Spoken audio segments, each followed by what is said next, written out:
Hello students, welcome to sector 21। आज की इस वीडियो में हम पढ़ने वाले हैं बैलेंसिंग ऑफ केमिकल इक्वेशन। अब आपके दिमाग में आएगा कि सर ये बैलेंसिंग होता क्या है, ये बैलेंसिंग जो है वो होता क्या है।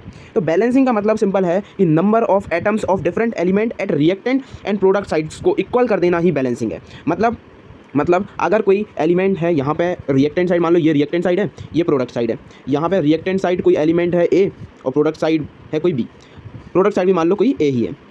अब इस ए का नंबर, इस ए एलिमेंट का नंबर मान लो 5 है, तो प्रोडक्ट साइड भी ये 5 होना चाहिए। अगर ये 5 है मतलब number of atoms of different element at reactant and product side अगर इक्वल है तो रिएक्शन जो है वो बैलेंस होगी। रिएक्शन क्या होगी? बैलेंस होगी। इतना सिंपल सा क्या है बैलेंसिंग में। तो यहाँ पे लिखा भी है कि number of atoms of different element at reactant is equal to number of atoms at different element at product, हमेशा इक्वल रहेंगे एक बैलेंस केमिकल इक्वेशन में। ठीक है, चलो। अब हर चीज़ की नीड होती है। तुम पढ़ रहे हो तो तुम्हारा भी एक नीड होगा, तुम्हारा मकसद होगा। तो बैलेंसिंग करने का भी एक मकसद होगा, एक हमारा गोल होगा, एक एम होगा कि हमें बैलेंसिंग इसलिए करनी है क्योंकि बिना बैलेंसिंग के भी तो काम चल सकता है। तो फिर नीड क्या आई, इस चीज़ पर जरा सोचो। तो need I to obey law of conservation of mass. ये लॉ आपने 9th क्लास में पढ़ा है। ये लॉ क्या बोलता है कि mass of reactant is always equal to mass of product. जितना मास रिएक्टेंट साइड है, मतलब जो चीज़ें आपस में रिएक्ट कर रही हैं उनका जो मास है वही मास होगा जो सब्सटेंस उनसे रिएक्ट करने के बाद बनेगा। ये बोलते हैं क्या? लॉ ऑफ कंजर्वेशन ऑफ मास। अगर हम एक केमिकल रिएक्शन को बैलेंस नहीं करते हैं तो लॉ ऑफ कंजर्वेशन ऑफ मास जो है वो होता है डिफॉलो, डिसऑबे होता है। कैसे? जैसे एग्जांपल लो हाइड्रोजन का। सिंपल, हाइड्रोजन और ये कहाँ पर है? ये रिएक्टेंट साइड है, ये प्रोडक्ट साइड है। ठीक है, अब ये हाइड्रोजन यहाँ पे भाई साहब 5 है, यहाँ पे 7 है। तो ये 5 हाइड्रोजन है तो इनका मास कितना होगा? लगभग 5 एटॉमिक मास। और यहाँ पे 7 है तो इनका मास होगा 7 एटॉमिक मास। तो आप देखेंगे यहाँ पे सर, यहाँ पे तो 5 एटॉमिक मास है, यहाँ पे 7 एटॉमिक मास है। क्यों? क्योंकि नंबर ऑफ एटम्स चेंज हुए। तो ये बात ध्यान में रखना कि जब एटम्स डिफरेंट रहेंगे, एटम्स का नंबर डिफरेंट रहेगा, एक तरफ ज़्यादा एटम, एक तरफ कम एटम रहेंगे, तो मास में भी तो डिफरेंस आएगा। तो वही चीज़ है, अगर मास को आपको इक्वल करना है तो लॉ ऑफ कंजर्वेशन ऑफ मास को फॉलो कराना होगा। जैसे यहाँ पे आपको दिखेगा ये क्या, एक तराजू है। इसमें क्या करते हैं कि दोनों तरफ इक्वल वेट करने की कोशिश करते हैं। ठीक है, चलो। अब एक रिएक्शन को बैलेंस कैसे करेंगे? एक रिएक्शन को हम बैलेंस करेंगे by using hit and trial method. किसकी मदद से? Hit and trial method. अगर हिंदी में मैं बोलूँ तो इसका मतलब होता है तुक्का मारो और आंसर पाओ। क्या है? तुक्का मारो और आंसर पाओ। जैसे यहाँ पे एक केमिकल रिएक्शन है कि हाइड्रोजन और ऑक्सीजन रिएक्ट करेंगे, वाटर बनाएंगे। अब इस रिएक्शन को बैलेंस करूँगा मैं किससे? हिट एंड ट्रायल मेथड से। कैसे करूँगा? मैं तुक्का मारूंगा। पहले मैं हाइड्रोजन के कोफिशिएंट क्या रखूँगा? 1 रखूँगा, फिर 2 रखूँगा, 3 रखूँगा। जो फिट बैठ जाएगा उसको अपना आंसर मान लूँगा, जो फिट बैठ जाएगा उसको आंसर मान लूँगा। ठीक है, यही है क्या? हिट एंड ट्रायल मेथड, कि हम वैल्यूज रखते जाएंगे, जो फिट बैठेगा उसको क्या मान लेंगे? आंसर मान लेंगे। ठीक है, चलो। अब भाई इस रिएक्शन को हम क्या करेंगे? बैलेंस करने की कोशिश करेंगे, और इस रिएक्शन से हम पूरा समझेंगे कि केमिकल रिएक्शन को कैसे बैलेंस किया जाता है। ठीक है, चलिए फिर मैं आपको इसके एल्गोरिथम भी बताऊंगा कि हमें किस तरीके से स्टार्ट करना है केमिकल रिएक्शन को बैलेंस करने में। सबसे पहले तो आप इसको बैलेंस करो। तो मैंने बोला बैलेंस करो, जैसे ही आपके कान के पर्दों में ये आवाज़ आए कि किसी भी रिएक्शन को, किसी भी इक्वेशन को बैलेंस करना है, तो आपके दिमाग में पहली चीज़ क्या आनी चाहिए कि अगर बैलेंस करना है, इसका मतलब नंबर ऑफ एटम्स जो है डिफरेंट साइड्स, रिएक्टेंट और प्रोडक्ट साइड, इनको इक्वल करना है। इनको हमें क्या करना है? इक्वल करना है। जब ये इक्वल करने हैं तो हमें देखना होगा कि पहले कौन कौन से एलिमेंट है। तो पहली चीज़ क्या है कि दिमाग में आना चाहिए, बैलेंस करना है, इसका मतलब नंबर ऑफ एटम्स को इक्वल करना है। दूसरा कि कितने नंबर ऑफ एटम्स हैं और कौन कौन से एटम है। तो अगर मैं देखूँ तो मुझे हाइड्रोजन दिखेगा, एक हाइड्रोजन दिखेगा, एक ऑक्सीजन दिखेगा। हाइड्रोजन और ऑक्सीजन 2 एटम्स मुझे दिख गए। ठीक है, 2 एलिमेंट दिख गए। अब इनके नंबर देखो। नंबर मैंने देखा कि यहाँ पे सर, यहाँ पे हाइड्रोजन 2 हैं और यहाँ पे भी 2 हैं। मतलब हाइड्रोजन तो ऑलरेडी क्या है? बैलेंस है। जबकि मैं सर ऑक्सीजन देखूँ तो ऑक्सीजन यहाँ पे 2 हैं सर, यहाँ पे 2 हैं, लेकिन यहाँ पे तो सर एक ही है, यहाँ पे तो एक ही है। तो ये 9 साफ ही है, तो मैं यहाँ पे भी क्या लगा दूंगा? 2 लगा दूंगा। मैंने 2 से मल्टीप्लाई करा तो ऑक्सीजन तो मेरे बैलेंस होगा। ऑक्सीजन रिएक्टेंट साइड भी मेरे 2 थे, प्रोडक्ट साइड भी 2 होगा। मगर दिक्कत क्या आई? दिक्कत ये आई कि सर हाइड्रोजन कितने हो गए? हाइड्रोजन 4 हो गए। हाइड्रोजन कितने हो गए? हाइड्रोजन 4 हो गए। हाइड्रोजन 4 हो गए तो हाइड्रोजन को बैलेंस करने के लिए मैंने यहाँ 2 लगाया। अब मेरे हाइड्रोजन रिएक्टेंट साइड कितने हैं? 4। प्रोडक्ट साइड कितने हैं? 4। ऑक्सीजन रिएक्टेंट साइड कितने हैं? 2। प्रोडक्ट साइड कितने हैं? प्रोडक्ट साइड भी सर 2। क्या ये बैलेंस होगा? और बैलेंस करने के बाद आपको एक बात और समझ में आ जाएगी कि जो मास यहाँ पर होगा, अगर मैं इस मास को बोल दूँ कि मास है ये m1 मास, वही मास इस साइड भी होगा m2 मास। मतलब मास 1 इक्वल रहेगा मास 2 के। इससे रिलेटेड भी न्यूमेरिकल आ जाते हैं कि आपको निकालना है कि अगर हाइड्रोजन को इतने ग्राम लिया, ऑक्सीजन को इतने ग्राम लिया, तो बताओ फिर वाटर कितने ग्राम बनेगा। इस तरीके से भी पूछते हैं। ठीक है, चलो यहाँ से आपको क्लियर हुआ। अब मैं आपको जो बताने वाला हूँ वो बहुत इंपॉर्टेंट, मैं बताने वाला हूँ एल्गोरिथम। अगर इस वीडियो का ये पार्ट आपने एल्गोरिथम वाला पार्ट देख लिया तो आप बस फिर तो एग्जाम में एकदम बैठ जाना, आपकी हर एक बैलेंस केमिकल इक्वेशन आप कर जाएंगे। ठीक है, चलो सबसे पहला स्टेप एल्गोरिथम, मतलब हम स्टेप से सॉल्व करेंगे किसी भी क्वेश्चन को। ठीक है, तो पहला स्टेप क्या रहेगा हमारा? हमें केमिकल रिएक्शन का फील लेना है। तो सबसे पहले हम क्या लेंगे? हर एक केमिकल रिएक्शन का फील लेंगे, क्योंकि हमें नहीं पता कि ये क्या है, हमें तो सिर्फ फील लेना है। फील कैसे लेंगे? एक बार पढ़ के देख लो बस उसको। ठीक है, सेकंड क्या है? सेकंड है कि हमें देखना है डिफरेंट एलिमेंट्स को देखना है कि कौन कौन से उसमें एलिमेंट आकर हैं। ठीक है, ये 2 स्टार्ट हो गए। तीसरा में देखना है कि किस एलिमेंट के पास ज़्यादा नंबर ऑफ मॉलिक्यूल्स या ज़्यादा नंबर्स हैं, किसका नंबर हाई है, हाई नंबर। हाई नंबर वाला कौन सा एलिमेंट है, हाई नंबर वाला कौन सा एलिमेंट है, ये देखना है। जब आप ये देख लेंगे तो वहीं से आप क्या करेंगे, बैलेंसिंग स्टार्ट कर देंगे। और बैलेंसिंग पता है कैसे करेंगे, तुक्का मारेंगे। पहले यहाँ पे 2 रखेंगे, फिर देखेंगे कितने हो गए, 1 रखेंगे, 3 रखेंगे, 6 रखेंगे, जो आपको वैल्यू रखनी है आप रख के देखो, आपको क्या करना है, बैलेंस करना है सिर्फ। ठीक है, चलिए आगे बढ़े। अब इसमें अगर आपको एकदम बिगिनर से एकदम प्रो लेवल वाला बनना है तो पहला काम क्या है, रिएक्शन का फील लो। फील लिया कि सोडियम और ऑक्सीजन मिल रहे हैं और बना क्या रहे हैं, सोडियम ऑक्साइड। क्या बना रहे हैं, सोडियम ऑक्साइड। फील ले लिया। सेकंड काम क्या है कि हमें एलिमेंट दिखने कौन कौन से हैं। तो सर दिख रहा है क्लियर, एक सोडियम है, एक ऑक्सीजन है, 2 एलिमेंट है। हाँ सर, तीसरा स्टेप क्या है, तीसरा स्टेप है कि सर किसके पास ज़्यादा एटम्स हैं, किसके पास ज़्यादा मॉलिक्यूल्स हैं। सर ऑक्सीजन के पास, क्योंकि सोडियम से अकेला एक है, जबकि ऑक्सीजन हमारे सर 2 हैं। ये भी देख लिया हमने। ठीक है, चलो तो सर ऑक्सीजन से बैलेंस स्टार्ट करें। तो अगर मैं देखूं यहाँ पे ऑक्सीजन कितने हैं, 2 हैं, जबकि प्रोडक्ट साइड देखूं, प्रोडक्ट साइड सर एक ही है। तो ये नाइंसाफ़ी को हम इंसाफ में बदल देंगे, यहाँ पे 2 लगा देंगे। जैसे हमने 2 लगाया तो सोडियम 4 हो गए थे, तो हमने 4 यहाँ पे लगा दिया। अब ये देखो केमिकल रिएक्शन बैलेंस हो गई। जो भी केमिकल रिएक्शन बैलेंस हो जाए उसको हम अपना ट्रेडमार्क दे देंगे। कौन सा वाला ट्रेडमार्क, सेक्टर 21 वाला ट्रेडमार्क। ये ट्रेडमार्क इस तरीके से लग जाएगा। ये केमिकल रिएक्शन हो गई, क्या बैलेंस हो गई। ठीक है, चलो अगली रिएक्शन देखो। पहले क्या है, रिएक्शन का फील लिया कि आयरन और क्लोरीन मिले, बनाया क्या, आयरन क्लोराइड। क्या बनाया सर, आयरन क्लोराइड। अब सेकंड काम क्या है कि किसके पास ज़्यादा एलिमेंट है, इसके पास है, क्लोरीन के पास है। तो क्लोरीन से बैलेंसिंग स्टार्ट करूँ। दिक्कत क्या है, यहाँ पे सर 2 क्लोरीन है, यहाँ पे 3 क्लोरीन, दोनों को इक्वल करना है। तो थोड़ा दिमाग के घोड़े दौड़ा है कि सर अगर मैं यहाँ पे 3 से मल्टीप्लाई कर दूँ और यहाँ पे 2 से मल्टीप्लाई कर दूँ तो क्लोरीन यहाँ पे 6 हो जाएंगे और यहाँ पे भी 6 हो जाएंगे। कर सकते हो, इसमें कोई सी बड़ी बात है सर, ये तो हम कर लेंगे। हाँ कर लिया तुमने। चलो अब सर आपने ना यहाँ पे 2 से मल्टीप्लाई करा तो सर आयरन भी 2 हो गए, तो आयरन को 2 यहाँ से मल्टीप्लाई कर दो, बस। अब ये बैलेंस हो गई। देख लो भाई, देख लो, एक बार चेक कर लिया करो। आयरन जो है वो 2 हैं, यहाँ पे भी 2 हैं, क्लोरीन यहाँ पे 6 है, यहाँ पर भी 6 हैं। क्या ये बैलेंस हो गई। हाँ सर। अब आखिरी काम क्या रह गया, ट्रेडमार्क लगा दो। ये प्रोडक्ट मार्केट में सेल होने के लिए तैयार है। और आप क्या इसमें ऐड कर सकते हैं, और क्या कर सकते हैं, सोचो जरा। ये चीज़ और ऐड कर सकते हैं आप, क्या कि आप यहाँ पर लगा सकते हैं कि ये जो है ये एक सॉलिड है, ये एक गैस है, दोनों रिएक्ट करेंगे, बनाएंगे एक सॉलिड को। इस तरीके से भी बता सकते हैं आप एक बैलेंस केमिकल इक्वेशन में। तो बैलेंस में आपको सारी चीज़ें बता सकते हैं, बट यहाँ पे हम नंबर ऑफ एटम्स के टर्म में ही देख रहे हैं, तो वही चीज़ देखते हैं। बाकी आप ये सारी चीज़ें हमारी पुरानी वीडियोज़ को देखकर समझ सकते हैं। ठीक है, चलिए अगली रिएक्शन पे आओ। फील लिया कि कॉपर जो है ऑक्सीजन के साथ मिल रहा है, कॉपर ऑक्साइड बना रहा है, कोई दिक्कत नहीं है सर। अब मैंने देखा कि ज़्यादा एटम्स ऑक्सीजन के पास है, तो ऑक्सीजन से बैलेंसिंग स्टार्ट करेंगे। तो ऑक्सीजन के पास कितने, 2 हैं, यहाँ पे कितना है, यहाँ पे तो सर एक ही है। तो बस नाइंसाफ़ी को इंसाफ में बदला, 2 से यहाँ मल्टीप्लाई करा। जब 2 से मल्टीप्लाई करा तो कॉपर हमारे कितने हो गए, 2 हो गए, यहाँ पे तो सर एक ही है। तो इसको भी इंसाफ में बदल दो भाई, इसको भी इंसाफ में बदला, यहाँ पे भी 2 से मल्टीप्लाई कर दिया। क्या ये बैलेंस हो गई, बिल्कुल सर हो गई। चलो अगला देखो, ये वाला क्या है, ये वाली रिएक्शन। अब मुझे जो बच्चा कमेंट में करके बताएगा कि इस रिएक्शन का यूज्ड क्या है, इसकी एप्लीकेशन बताओ इस रिएक्शन की, ये वाली रिएक्शन की, क्योंकि मैंने बताई थी जब मैं कॉन्सेप्ट समझा रहा था। KClO3, इसको क्या बोलते हैं, पोटेशियम क्लोराइड। जब इसको हीट करते हैं तो ये पोटेशियम क्लोराइड और ऑक्सीजन में जो है वो टूट जाता है। अब इसको बैलेंस करना है, सबसे पहले मैं देखूंगा कि सर यहाँ पे ऑक्सीजन कितने हैं, 3 हैं, यहाँ पे 2 हैं, मैं ऑक्सीजन से स्टार्ट करूँगा। ऑक्सीजन के पास ज़्यादा क्या है, एटम्स हैं। तो यहाँ पे सर 3 हैं, यहाँ पे 2 हैं, तो वही वाला लफड़ा हो गया। कौन सा, ये वाला। यहाँ पे भी यही हो रहा था कि यहाँ पे 2 हैं, यहाँ पे 3 है, तो हमने ऐसे मल्टीप्लाई करा था, हमने 6 बना लिया था दोनों को। तो यहाँ भी 6 बनाएंगे। मैंने यहाँ पे 2 से मल्टीप्लाई करा तो ऑक्सीजन कितने हो गए, 6 हो गए। यहाँ पे 2 थे तो मैंने 3 से करा, यहाँ भी 6 हो गए। अब सर आपने जब यहाँ से 2 से मल्टीप्लाई करा सर, तो पोटेशियम जो है वो 2 हो गए और क्लोरीन भी 2 हो गए, तो 2 से यहाँ और मल्टीप्लाई कर दो। अब ये केमिकल रिएक्शन क्या हो गई, बैलेंस हो गई। एक बात मैं पुरानी रिएक्शन में भूल रहा था, यहाँ पे ट्रेडमार्क लगाना भूल गया, यहाँ पे भी ट्रेडमार्क लगा दो। चलो भाई आगे बढ़ जाओ। अगली क्या है, रिएक्शन का फील लिया कि सर लेड जो है वो ऑक्सीजन के साथ रिएक्ट कर रहा है और ये भारी भरकम सा फार्मूला बना रहा है। क्या है ये, ट्राई लेड और टेट्रा ऑक्साइड, ऐसा कुछ है। ये लेड ऑक्साइड है, ठीक है, लेड ऑक्साइड, या इसको बोलते हैं ना, इसको बोलते हैं अपन प्यूबिक ऑक्साइड। क्या बोलते हैं, प्यूबिक ऑक्साइड, ऐसा कुछ है इसका नाम। ठीक है, अब इसको बैलेंस करना है। तो सर आप देखेंगे ना, ऑक्सीजन यहाँ पे ज़्यादा है, 2 हैं, तो इसी से स्टार्ट करते हैं। यहाँ 2 हैं, यहाँ पे 4 हैं, इंसाफ कर दो, यहाँ पे इंसाफ कर दिया, यहाँ 2 से मल्टीप्लाई। यहाँ पर लेड कितने हैं, 3 हैं, यहाँ पे 3 कर दिया। ये तो बहुत यार, ये तो सर बहुत सिंपल थी यार, मज़ा आ गया इसमें तो। चलो अगली रिएक्शन देखो, इस रिएक्शन को बैलेंस करना है, इस रिएक्शन को क्या करना है, बैलेंस करना है। अब एक बात ध्यान रखना कि यहाँ पे ये सल्फेट को आप एज अ होल लेना, ये एक आयन है, सल्फेट क्या है, एक SO4 एक आयन है, तो हमेशा आयन्स को ना एज अ होल लिया करो, नहीं तो आप सल्फेट को अलग लेंगे, ऑक्सीजन को अलग लेंगे, तो इससे थोड़ा टाइम लगेगा, इसलिए हम, ठीक है, इसलिए करेंगे ऐसा। चलो सबसे पहले देखो, सबसे पहले सर इधर पे तो कुछ ऐसा हमें ज़्यादा कुछ दिख नहीं रहा है, बस ये दिख रहा है कि सर यहाँ हाइड्रोजन 2 हैं, तो यहाँ भी सर हाइड्रोजन 2 हैं, ठीक है सर। यहाँ पे सल्फेट 1 है तो यहाँ भी 1 है, यहाँ सर सोडियम 2 है, यहाँ पे 1 ही है। इंसाफ करो सर, इंसाफ करो, यहाँ पे 2 से मल्टीप्लाई करा, इसको सही से बनाओ, 2 से मल्टीप्लाई करा, ठीक है। चलो अब सर क्या हुआ कि हाइड्रोजन हमारे कितने हो गए, 4 हो गए, क्योंकि 2 ये हो गए और 2 ये हो गए, तो 4 हो गए। तो यहाँ पे भी 2 से मल्टीप्लाई करो और ऑक्सीजन 2 हो गए। अब ये बैलेंस हो गई केमिकल इक्वेशन, ये बैलेंस हो गई। देख लो भाई, करके दिखा दे रहा हूँ तुमको, एकदम बता दे रहा हूँ, तसल्ली हो जाएगी।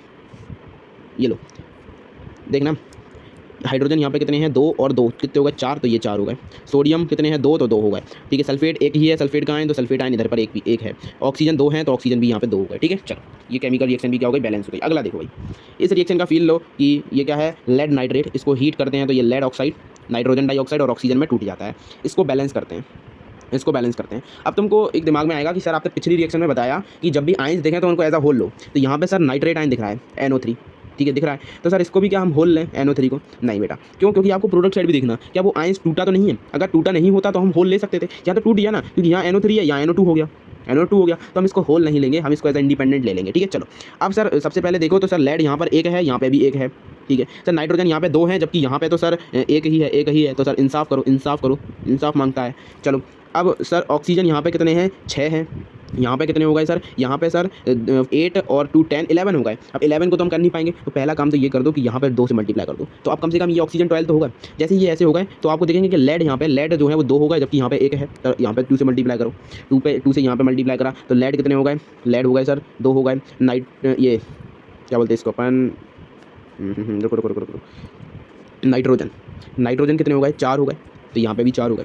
ठीक है, और सर ऑक्सीजन यहाँ पे 12 हैं, तो यहाँ पे भी 12 हैं। तो ये केमिकल रिएक्शन क्या हो गई? बैलेंस। और एक बैलेंस केमिकल इक्वेशन में मास भी जो है वो सेम होता है। जो मास लेड नाइट्रेट का होगा वो मास इन तीनों के सम के बराबर होगा। ठीक है, चलो अब कुछ मैंने हेनरिटन रिएक्शंस बनाई है, इनको करो भाई। ये कौन सी रिएक्शंस हैं? ये है हेनरिटन रिएक्शंस हैं ये कुछ अपनी। चलो इनको कर लो भाई। सबसे पहले की फील लेते हैं कि मैग्नीशियम और ऑक्सीजन दोनों रिएक्ट करें, मैग्नीशियम ऑक्साइड बना है। इसको बैलेंस करो। सबसे ज़्यादा आइटम ऑक्सीजन के दिख रहा है, तो ऑक्सीजन से स्टार्ट करेंगे। यहाँ ऑक्सीजन 2 है, यहाँ पे 1 है, तो यहाँ पे हमने क्या करा? 2 से मल्टीप्लाई। मैग्नीशियम अब 2 होगा तो 2 से यहाँ पे मल्टीप्लाई कर दिया। ये केमिकल रिएक्शन बैलेंस हो गई। ट्रेडमार्क लगा दो जल्दी इधर पे। चलो भाई आगे बढ़ जाओ। अगला क्या है? अगला है कि सर आयरन और वाटर ये दोनों रिएक्ट करेंगे तो बनाएंगे क्या? फेरिक ऑक्साइड बना रहे हैं, या इसको बोलेंगे अपन फेरिक ऑक्साइड। क्या बनाएंगे? Ferric oxide. इसको मैं तुमको थोड़ा समझा रहा हूँ। सबसे पहले मैं इसी चीज़ को समझा देता हूँ, एक खाली सा पेज लेके। ये केमिकल रिएक्शन थोड़ी ध्यान में रखें। देखो क्या है थोड़ा सा कि आयरन जो है वो 2 टाइप में पाया जा रहा है। एक ऐसा आयरन जिसकी बैलेंसी 2 होती है, और एक ऐसा जिसकी बैलेंसी 3 होती है। जिसकी बैलेंसी 2 होती है उसको बोलते हैं अपन फेरस। क्या बोलते हैं? फेरस। और जिसकी बैलेंसी 3 होती है उसको बोलते हैं अपन फेरिक। क्या बोलते हैं? फेरिक। अब जब हम आयरन को ऑक्सीजन के साथ रिएक्ट कराते हैं तो एक बार ये वाला रिएक्ट करता है, एक बार ये वाला रिएक्ट करता है। इन द सेंस देखो, एक बार अगर हमने सेकंड बैलेंसी वाले से रिएक्ट कराया तो बनाएगा FeO, और एक बार अगर हमने थर्ड बैलेंसी वाले से कराया तो बनाएगा क्या? Fe2O3।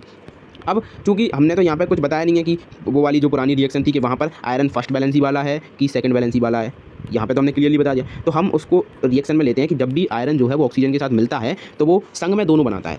ये दोनों को बनाता है, वो FeO को भी बनाता है और Fe2O3 को भी बनाता है। ठीक है, तो हम इनको ले लेते हैं क्या? Fe3O4 इस तरीके से ले लेते हैं। ये देखो, ये समझना, 2 ये हैं, 1 ये है, तो ये Fe3 हो गया, और 3 ऑक्सीजन ये है, 1 ऑक्सीजन ये है, तो O4 हो गया। तो ये क्या बना दिया? Fe3O4 इस तरीके से बन जाता है। ठीक है, ये मैंने छोटा सा आपको कॉन्सेप्ट समझा दिया, इससे दिक्कत नहीं आएगी आगे, ये बेसिक्स में आ जाएगा आपके। चलो तो इस रिएक्शन में भी यही हुआ कि Fe3O4 बनाया। चलो अब मुझे दिखेगा कि यहाँ पर सर आयरन जो है, यहाँ पे सर देख रहा है आयरन जो है वो 3 है, और यहाँ पे क्या है? 1 ही है, तो यहाँ 3 से पहले मल्टीप्लाई कर देंगे। फिर मुझे दिखेगा हाइड्रोजन जो है वो यहाँ पे 2 हैं, यहाँ पे 2 हैं, और यहाँ पे भी 2 हैं, लेकिन ऑक्सीजन यहाँ पे 4 हैं, तो 4 से पहले ये मल्टीप्लाई होगा, 4 से ये मल्टीप्लाई करा तो ऑक्सीजन 8 होगा, तो यहाँ भी 4 से क्या करेंगे? मल्टीप्लाई करेंगे। ठीक है, अब इसको चेक कर लो। 3 आयरन यहाँ पर हैं, तो 3 आयरन यहाँ पर भी हैं। सर हाइड्रोजन यहाँ पर 8 हैं, तो यहाँ पर भी 8 हैं। सर ऑक्सीजन यहाँ पे 4 हैं, तो यहाँ पर भी 4 हैं। क्या ये केमिकल रिएक्शन बैलेंस हो गई? हाँ सर, ये बैलेंस हो गई। ठीक है, चलो अगली क्या है कि जब कार्बन मोनोऑक्साइड और हाइड्रोजन रिएक्ट करते हैं तो क्या बनाते हैं? ये बनाते हैं CH3OH, इसको बोलते हैं मीथानॉल। क्या बोलते हैं सर? इसको मीथानॉल बोलते हैं। अब यहाँ पे देखें, इसको बैलेंस करेंगे तो बैलेंसिंग स्टार्ट कहाँ से करेंगे? जिसके एटम ज़्यादा, बेसिक्स नहीं भूलना है हमें, बेसिक्स नहीं भूलना है। अगर हम तगड़े क्वेश्चन भी लगा रहे हैं तो बेसिक को रिवाइज करते रहना है। पहला स्टेप क्या है? जल्दी बताओ जिन को याद है कि पहला स्टेप है सर कि सर रिएक्शन का फील ले लिया। सेकंड स्टेप क्या है? एटम्स पहचानने, एलिमेंट्स पहचानने के कौन से हैं। थर्ड स्टेप क्या है कि उनके नंबर देखने, किसका नंबर हाई है, जिसका नंबर हाई वहाँ से बैलेंसिंग क्या करेंगे? स्टार्ट करेंगे। तो हाइड्रोजन जो है वो ज़्यादा नंबर में है, तो हाइड्रोजन से स्टार्ट करेंगे। तो हाइड्रोजन यहाँ पे 2 है, यहाँ पे 4 है, क्योंकि 3 ये होगा, 1 ये हो गया, तो 4 हो गए। तो इधर पे 2 से मल्टीप्लाई कर दो सिंपली, 2 से यहाँ मल्टीप्लाई करा तो हाइड्रोजन तो बैलेंस हो गए। और सर ऑक्सीजन यहाँ पे 1 है, तो यहाँ पर भी 1 है। देखो 1 ये रहा, 1 ये यहाँ पर भी है, और कार्बन भी 1 है, तो 1 है, तो ये बैलेंस हो गई। तो क्या लगा देंगे इस पर? हम ट्रेडमार्क लगा देंगे अपना। चलिए अगली केमिकल रिएक्शन देखो, इसका फील लो भाई कि जब सुनना, जब ये क्या है? मीथेन। क्या बोलते हैं इसको अपन? मीथेन। तो मीथेन को जब अपन क्या करते हैं? ऑक्सीजन के साथ रिएक्ट कराते हैं तो बनाता है कि कार्बन डाइऑक्साइड और वाटर। अब इसको मैं याद कैसे करता हूँ कि जब मीथेन को बोलते हैं अपन गोबर, या फिर अपन बोलते हैं वो उपले कंडे, जो आपको बोलना, उसको अपन जब जलाते हैं तो उसमें से धुआं निकलता है और थोड़ा पानी निकलता है। तो मैंने ऐसी इस केमिकल रिएक्शन को ध्यान रखा था कि जब भी कंडों को जलाएंगे तो धुआं निकलेगा, धुआं यानी कार्बन डाइऑक्साइड, और थोड़ा सा पानी निकलता है, नमी सी निकलती है, तो वो क्या रहेगा? वाटर निकलेगा। ठीक है, चलो बैलेंस करते हैं। देखो सबसे पहले सबसे ज़्यादा क्या दिख रहा है? तो हाइड्रोजन दिख रहा है सर, 4 दिख रहे हैं सर। तो बस हाइड्रोजन 4 दिख रहे हैं, यहाँ पे 2 हैं, तो यहाँ पे क्या लगा देंगे? यहाँ पे हम 2 से मल्टीप्लाई कर देंगे। 2 से मल्टीप्लाई करा तो ऑक्सीजन सर मुझे दिखेंगे। अब मैं ऑक्सीजन देखूंगा, सर यहाँ पे 2 ये होगा और 2 ये होगा, मतलब टोटल 4 हो गए। प्रोडक्ट साइड 4 है, रिएक्टेंट साइड भी हमने क्या कर दिया 4, यहाँ 2 से मल्टीप्लाई, और कार्बन अपना यहाँ भी एक है, यहाँ भी एक है, तो ये क्या हो गई, बैलेंस हो गई। ये रिएक्शन क्या हो गई, ये रिएक्शन बैलेंस हो गई। बैलेंस हो गई तो ट्रेडमार्क लगा दिया। चलिए आगे बढ़ते हैं। अभी कुछ अच्छी आपकी एनसीईआरटी वाली रिएक्शंस ले आया हूँ, ठीक है। आओ, पहली रिएक्शन क्या है कि फेरस सल्फेट। देखो मैंने बताया ना, फेरस मतलब यहाँ पे जो भी आयरन होगा, जहाँ पे जो भी आयरन होगा उसकी बैलेंसी होगी 2, इसलिए हमने बोला है फेरस। और आपका जो प्रोडक्ट में देखो तो ये क्या है, Fe2O3, यानी कि फेरिक ऑक्साइड, क्योंकि यहाँ पे आयरन की बैलेंसी क्या है 3 है।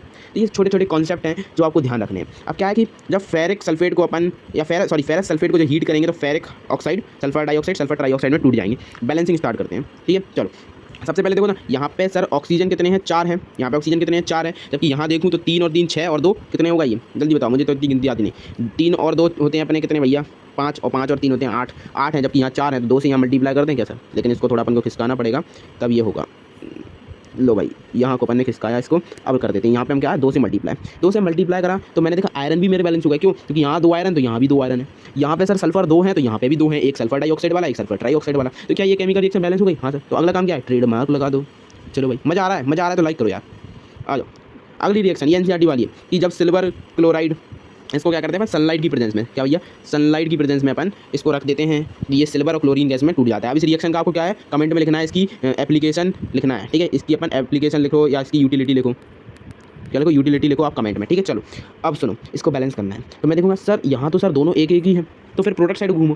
प्रोडक्ट साइड से क्लोरीन 2 है जबकि यहाँ पर 1 है, तो यहाँ पे सर 2 से मल्टीप्लाई करेंगे। 2 से मल्टीप्लाई यहाँ पे किया सर तो सिल्वर हमारे अनबैलेंस हो गए, तो यहाँ पे भी 2 से मल्टीप्लाई कर देंगे। क्या ये केमिकल रिएक्शन बैलेंस हो गई। हाँ सर, तो ट्रेडमार्क लगा दूँ। अब मैं आपके लिए ले आया हूँ एकदम बढ़िया वाला होमवर्क। क्या ले आया हूँ, होमवर्क। इस होमवर्क को आपको कमेंट सेक्शन में जिसके पूरे सही निकलेंगे मैं उसको पिन करूँगा। तो सारी, ये पहली रिएक्शन, दूसरी, तीसरी, चौथी और पाँचवीं, 5 रिएक्शन है और ये ज़बरदस्त है। इनको कर लोगे ना तो और अच्छे तरीके से तुम्हें ये क्लियर हो जाएगा। देखो सीधा है कि इसको भाई कंप्लीट करो तुम, और कंप्लीट करके कमेंट बॉक्स में इसको आंसर करो, ठीक है। चलो अब भाई एक और चीज़, मैंने तुम्हें नूब से प्रो लेवल का बना दिया है।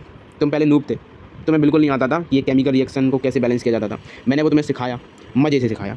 अब अगर तुम्हें लेजेंड बनना है तो प्रो एक वो होता है जिसको सब आता है, लेकिन लेजेंड वो है जो प्रो को भी नहीं आता वो लेजेंड कर जाता है। तो आपको अगर लेजेंड बनना है केमिकल रिएक्शन को सॉल्व करें, क्योंकि कुछ ऐसी भी केमिकल रिएक्शन थी जिनको हम ये जो हिट एंड ट्रायल मेथड है उससे कर ही नहीं सकते। तो अगर आपको उनको भी बैलेंस करना सीखना है तो आपको सीखना होगा एल्जेब्रिक मेथड। और एल्जेब्रिक मेथड जिसको सीखना है उसको कमेंट में से इतना लिख देना है कि हाँ सर मुझे सीखना है, एक वीडियो बनाओ, और मैं आपको बना दूंगा एल्जेब्रिक मेथड पर एक वीडियो। अब इस मेथड में थोड़ा सुन लो इसके बारे में कि सिंपली होगा क्या कि हम यूज़ करेंगे मैथमेटिक्स का, मैथमेटिकल इक्वेशंस का यूज़ करेंगे, और उन इक्वेशन से सॉल्व कर हम एक केमिकल रिएक्शन को बैलेंस करेंगे। क्योंकि ऐसी भी बहुत केमिकल इक्वेशन होती हैं जो बैलेंस नहीं हो पाती। बट एक और बात सुन लो, क्लास 10th के जो CBSE पैटर्न के अकॉर्डिंग बिल्कुल ज़रूरत नहीं है कि आपको सीखना हो एल्जेब्रिक मेथड। जिस चीज़ को लेकिन एक्स्ट्राली अगर सीखना हो, क्योंकि बहुत सारे लोग कंपटीशन की अभी से ही प्रिपरेशन करते हैं, तो वो सीख सकते हैं, ठीक है। चलो आज की इस वीडियो में इतना ही। आप मुझे ये और बताना कि वीडियो कैसी रही, क्या मैं रिफॉर्म कर सकता हूँ, ये सारे आप चीज़ें मुझे बता सकते हैं। कमेंट आपके लिए एकदम इंडिपेंडेंट है, फ्रीडम है आपके पास इस चीज़ की, ठीक है। तब तक के लिए आप सभी से विदा लेता हूँ, मिलते हैं एक और ऐसी नई वीडियो में।